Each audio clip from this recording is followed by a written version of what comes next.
Slovenija velja za 10. najbolj varno državo na svetu v letošnji turistični sezoni, kar bi absolutno morali izkoristiti.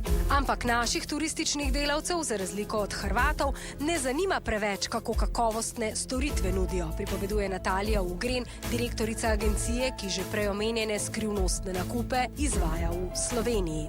Vodstvo se mora vprašati, zakaj njegov zaposlen nima nasmeha na ustih. Ali je preobremenjen, ali ni motiviran, ni dovolj plačan, ali ne vidi nobenega izziva v tem svojem delu.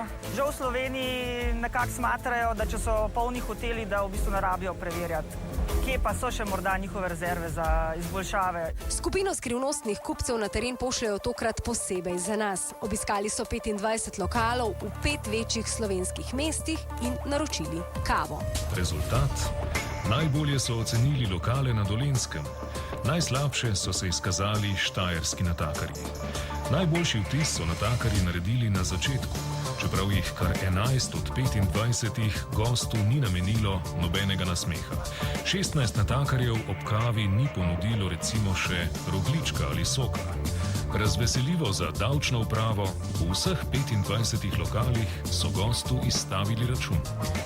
Po velikosti raziskavi sicer nista podobni, pa vendar spomnimo se, da so se Hrvati skritim kupcem nasmehnili v 60%. Tudi pri nas je situacija podobna.